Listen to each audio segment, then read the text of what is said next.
À 54 ans, Alain, agent de propreté, a toutes les apparences d'un salarié. Moi ça là. Et à le voir, on est loin de se douter que ce balayeur vit une terrible galère depuis des années. Ça va, c'est pas trop sale?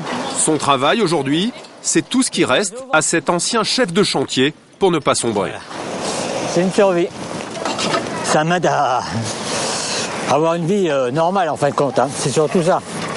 Une vie presque normale, car avec seulement 600 € de salaire par mois, personne ne veut lui louer la moindre chambre dans Paris. À chaque fois, c'est la même réponse. On est désolé, mais non.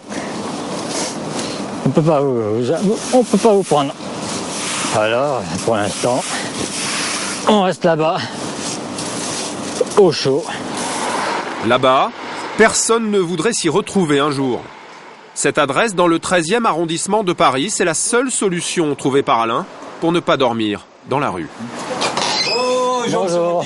Oh, pardon. Comment allez-vous? Ça va. Le plus grand refuge de France pour SDF. Un centre sur le pied de guerre tous les soirs cet hiver pour accueillir 500 démunis. Et parmi eux, il y en a qu'on ne voyait pas avant. Des gens qui y travaillent et qui ont un salaire. Ils représentent un tiers des hébergés. Alors comment le refuge s'organise-t-il pour tendre la main à ces sans-abri toujours plus nombreux? Tu veux un rasoir, une brosse à dents? Non, moi j'en prends pas. Alors c'est bon.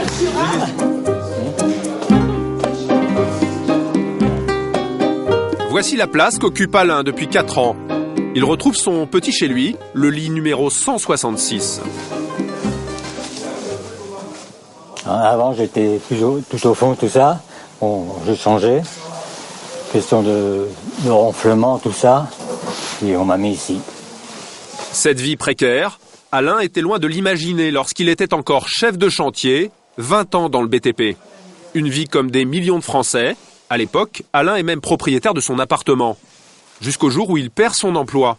Assailli de factures, c'est la descente aux enfers.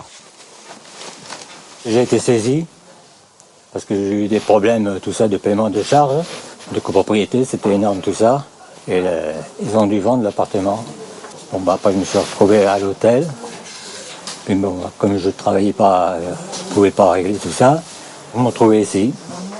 Ce refuge, l'un des plus anciens de Paris, est aussi l'un des plus appréciés, car l'établissement a une histoire bien particulière. À commencer par un cérémonial qui a lieu tous les soirs à 17 h. Voilà. Allez-y, messieurs.